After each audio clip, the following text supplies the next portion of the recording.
watching this episode of The Bright Bite. This is for all of you new moms out there. This episode is just going to be talking about work-mom-life balance. I have 3 boys.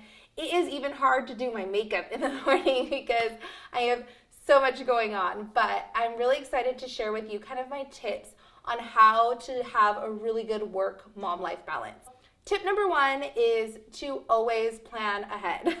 I always have a schedule of what my next week is going to look like, and I like to plan ahead to make sure that I have childcare if I need it, or also just making sure the night before I can prep like whatever I need to prep.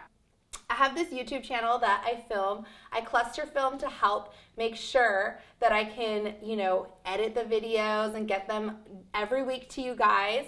I also have a business, a dental hygiene mobile business, where I treat patients in the comfort of their own home who are bedbound or, disabled or elderly. And so I always have to look at my schedule for that, make sure that all my trays are made and everything's ready, and also when I get home to document and things like that. And then I also work in private practice a couple days a week. Now, right now, I'm on maternity leave because of from private practice and seeing also patients. I gave myself some time off, but I'm definitely still doing the social media because it's really fun for me. It's really easy for me. When the kids fall asleep or anything, I can answer questions and things like that. And I really just love that I have this whole aspect of social media within the dental hygiene community. It's so much fun for me. I love to just designate one day for play dates with my friends to catch up with other moms and to get like tips and advice and just to see like how our babies are growing and still like have a whole social aspect. Being a stay-at-home mom for me was like not an option because I personally wanted to continue to work. I love what I do and I have such strong relationships with my patients. It's like so hard to just leave that because I feel like you grow together and you're helping one another, and so I really love that aspect of that. And I wanted to show my boys, too, that you could do anything you want in this world, that you should go to school and study and have a career and do these things because, hey, look, your mom did it, your dad did it. So I wanted to also be a good role model for my children.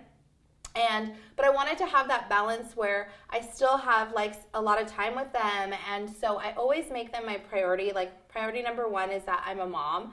And then priority number 2 is that I have my business and I also work for someone. So there's a lot of different roles that I play, but I just try to balance them all by really just having a nice schedule. And I always recommend asking for help. So if you have for me, I have my parents. They're the biggest blessing of my life because they're both retired. They help me a lot, and I just let them know and communicate with them like, hey, I need help on this day so I can film my channel, or I will have a meeting on this day. And so I really think that it's important for you to ask for help and have someone that you can trust watch your children.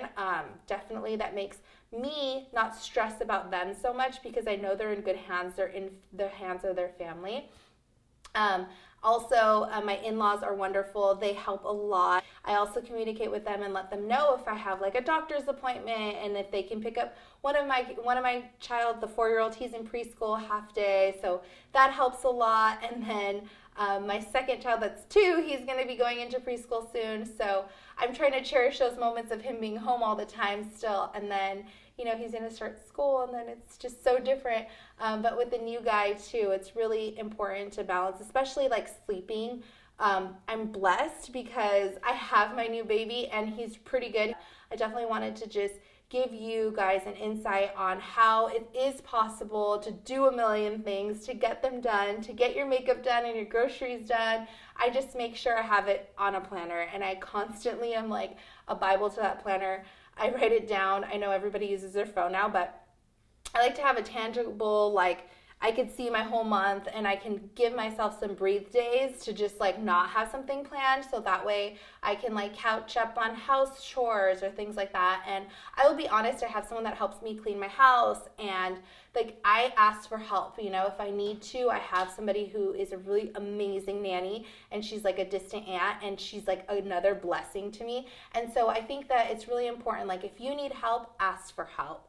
because at the end of the day, you can't do everything. You can't be everywhere at once. So I 100%, I make sure that I ask for help when I need it. I have a planner. I always communicate with everyone so I know exactly where I need to be, what I'm doing, and I like to also just spend a lot of good time with my family. So I definitely lock in a lot of vacation because I think that is the most fun. Over my children getting toys and a bunch of stuff, I prefer to like go to Hawaii with them, spend the week like going on water slides in the aquarium and things like that. So I think that balancing everything, you can't do one thing all the time too much because that's really when things get really stressful. Like for someone who's always working, your kids are going to feel that. So I definitely try to balance work and then equally. Like everybody gets a shared amount of time because at the end of the day, like they're going to remember cherish these early years, and I for sure want to cherish them while they're little because it's going to fly by and soon I'm going to have teenagers and be like home by myself. I want to make sure that I see all these cute moments and document them and things like that. So I think it's possible. Send me your messages if you are a new mom and you need like help in knowing like what is the best thing to do, because I have 3 kids, so this is not my first rodeo. It's so funny because when you have your first child, it feels like it's so hard. And then you have your second one, you're like, 1 child is so easy. And now that I have 3, I honestly feel like going from 1 to 2 was way harder than going from 2 to 3. It's because now I kind of know how to balance everything. So thank you for watching this episode. I hope you like it, and stay tuned for some more little tips.